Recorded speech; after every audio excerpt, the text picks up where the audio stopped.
welcome to New Game Plus. I'm Tim, I'm joined by Donald. How are you? I am all recovered from the hype train. That was E3. No, wait, no, we're in the other one.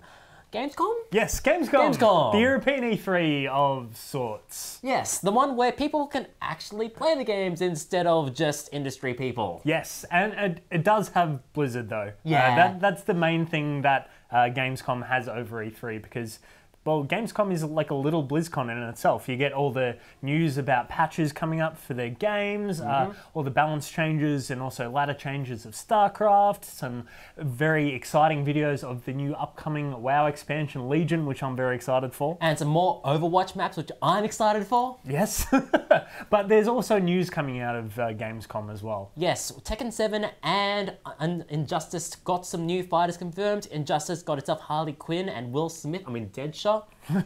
And very unfortunately for some of the crew members, Final Fantasy has been delayed. Yes, act surprised. But we have a new date now. Let's see if they stick to it. Their reasons for it were basically don't want to do a big day one patch, but kind of need to. So putting it in the oven for a little bit more. It's an incredibly ambitious game as well. Not to mention the marketing campaign that has gone up for it. As in, you've got the online series, you've got Kingsglaive, you've got Florence and the Machine posting up songs all the time. Yeah. So they've spent a lot of effort trying to make this game a success. Now they just need for the game to actually come out.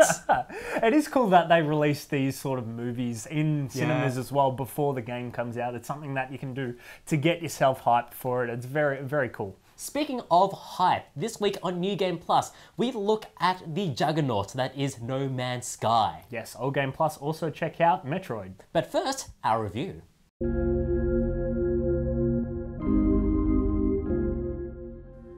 So Journey was one of those games where you really, really liked what it was trying to do, or you thought it was just walking simulator, so whatever, you thought it was boring. To me, I like Journey, but it's been a long time since people from that game company have done just about anything. Fortunately, there is a spiritual successor in some ways, well, most because there's a bunch of people who worked on Journey and that game company now forming a new company called Giant Squid. They put out a game recently called Abzû. Now, Abzû in a lot of ways can be considered very similar to Journey. It has the same composer, it has the same visual designer. It basically is in a lot of ways very, very similar in the way that you're just swimming around instead of actually jumping around a desert. But in a lot of ways, it's kind of a better experience. Like, it's a lot more chill, it's a lot more meditative. It's the kind of game where you just put on a pair of headphones, swim around the ocean, because the swimming and fish physics do a really good job, and the game looks stunning and beautiful. It's a kind of game where it's for a very kind of specific audience. It's not going to appeal to the same way that maybe Journey did. Honestly, the only real issue I have with it is that it's kind of expensive for what it is, and the game doesn't go for too long. So if you're looking for something that's kind of chill and you don't mind paying a little bit too much for it, Abzû is definitely worth checking out.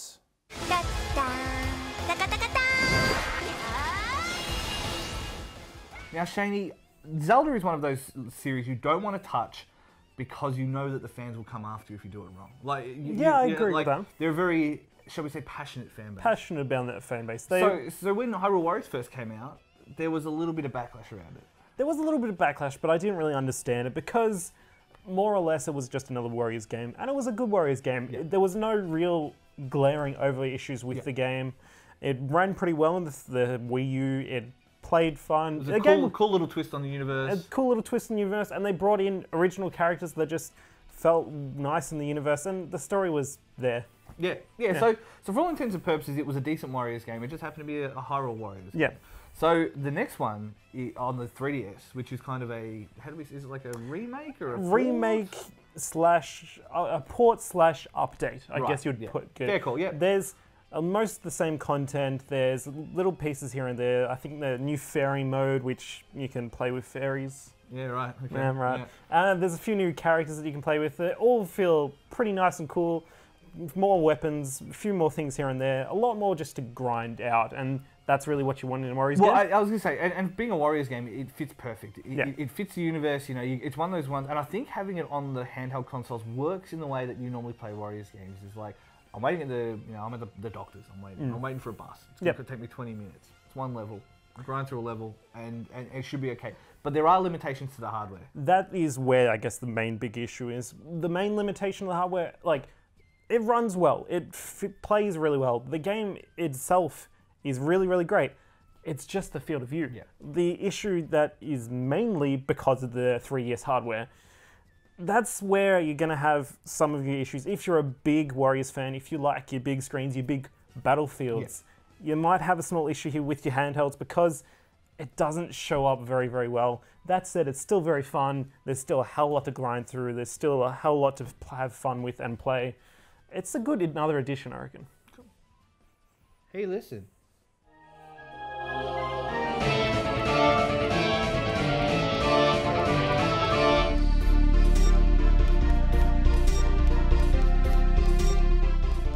Welcome to Focus Attack, a brand new monthly segment where I talk about a topic that means something to me and focus in on it some. For our first attack, let's talk Dragon Ball. Dragon Ball was kind of one of the few franchises you can make a really cool game out of because it focuses on kind of the one thing people tend to remember about the franchise, the fighting.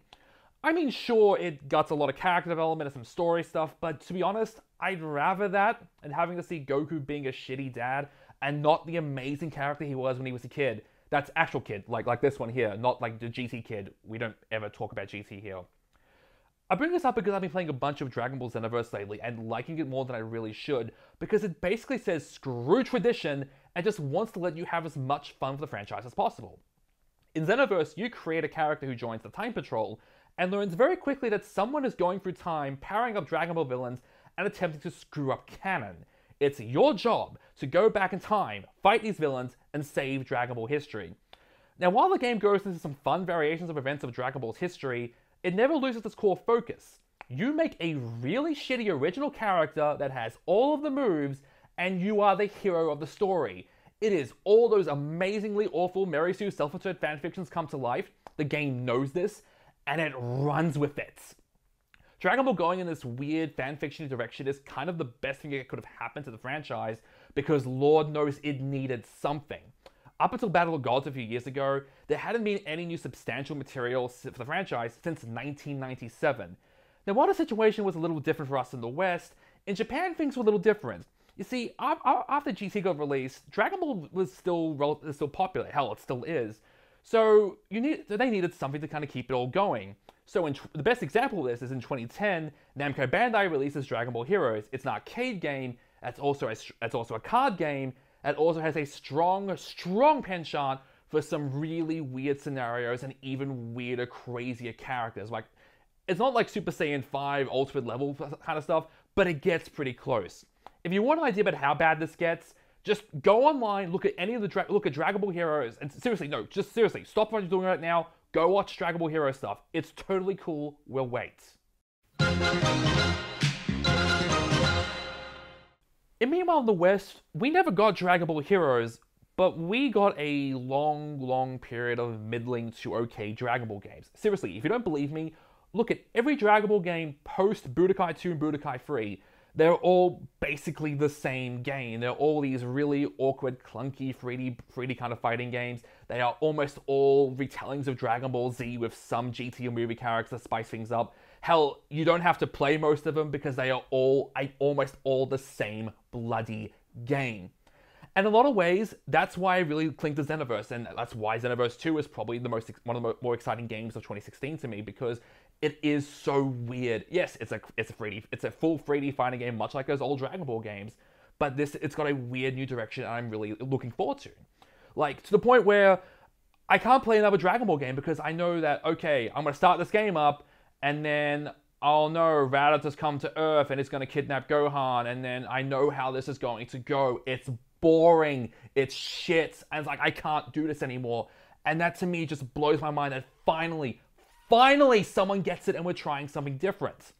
So congratulations, Namco Bandai. You have found a way to keep Dragon Ball interesting and cool to me. As long as you keep Dragon Ball weird, you've got me as a returning customer. So I just pray by the time I'm in Japan in a few weeks, I don't come home having dropped 20, 30,000 on weird Dragon Ball Heroes cards, because I am so happy with this weird new direction. I would totally actually do that.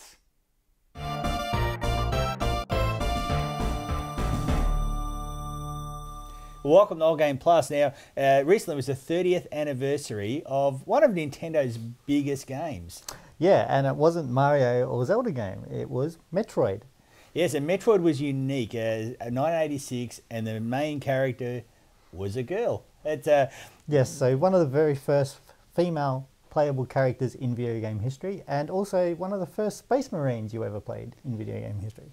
And it was heavily influenced, talking of Space Marines, it was heavily influenced by other really big nerd culture movies like Alien and Aliens and that, even down to naming of some of the characters. Yeah, so one of the main protagonists in the Metroid series is Ridley, named after, obviously, Ridley Scott, who was involved in the Alien and Aliens movie.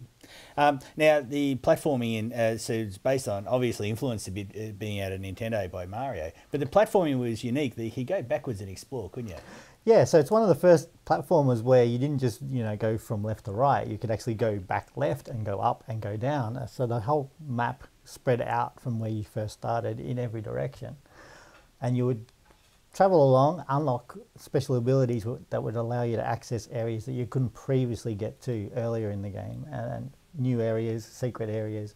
And so that's how the adventure part, from probably a Zelda influence in Nintendo, would come into the game.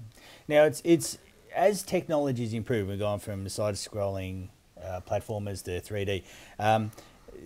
Metroid's really kept up with that pretty well and kept good quality in different ways of gaming, hasn't it? Yeah, so when they moved to the GameCube, Nintendo, they actually brought Metroid with it into the first-person shooter and 3D. So it was such a staple 2D platformer, and actually grew it in itself to be a good first-person shooter. It made the transition well. Some games don't. Some games don't, yeah. Ones with Hedgehog sometimes don't quite make the transition 2D, 3D. Yep. Metroid made it well. So now it's also appeared in a lot of other games, like it's in Smash. There was a pinball version. So it's been one of Nintendo's biggest franchises over the last 30 years. It's been popped up all over the place. And even at one point, in the early 2000s, apparently the rights to make a Metroid movie were owned by John Woo. But unfortunately, we never saw it. That would have been very interesting. It would have been. So. And also, it's also had its own style, like very atmospheric. The music has really added to that and very well accoladed the music. And being alone, there was hardly any NPCs to interact with in all the games, and that feeling of isolation, being alone, only relying on yourself, is very prominent in the game. So 30 years of Metroid, massive franchise from Nintendo. It's kept up with technology very well. Yep. And it appears everywhere now. It appears guest appearance all over games. Happy birthday, Metroid.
Metal Gear had a good run while it lasted, didn't it, Tim? It looks like they're trying to cross over between like Left 4 Dead 4-player co-op and Metal Gear, and it just doesn't fit. You know what this actually is? This is actually Umbrella Corps, the Resident Evil co-op shooter that was released earlier this year to mostly negative feedback. Yeah, Yet Konami looked at that and figured, we want a piece of that. Yes, and negative feedback is exactly what this idea is getting, because I think Metal Gear fans aren't really, for one, it's a game that isn't tied with Kojima. No. So that's immediately going to be like downtrodden straight away. And throwing in zombies there, it's just something that doesn't fit in the Metal Gear universe. Now let's face it, like, even if they had done everything absolutely perfectly, like, they would have annoyed the Metal Gear community anyway, because it isn't Hideo Kojima. He's too busy with Norman Reedus hugging weird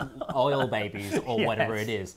Although, I suppose there's one saving grace for Metal Gear Survive, is that it isn't another gosh darn pachinko machine, which is essentially what Konami have resorted to nowadays. Indeed, should we be really surprised if the next Metal Gear game ends up being a soccer simulator? I wouldn't be surprised, but what are they going to do other than Metal Gear? They've lost a lot of their stuff, so... I know one person who would want a Castlevania game. They'd be highly deluded, but, you know, one can hope.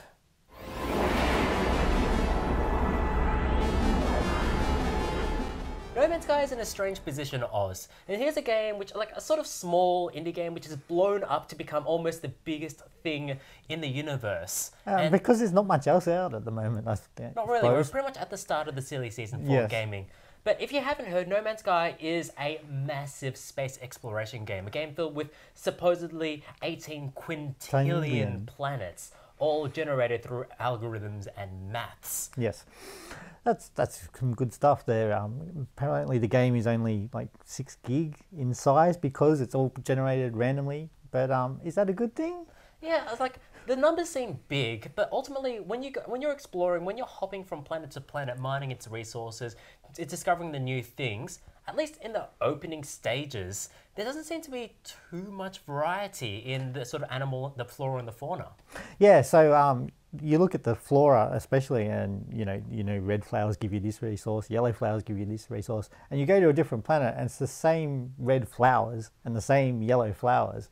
It's not procedurally generated from planet to planet. It's a resource that is kind of fixed, kind of look to it. There are variations to the planets that have different colors, different sort of themes in the landscapes that you see, and they do occasionally look really pretty. Yeah, once I saw a some kind of formation that looks like this.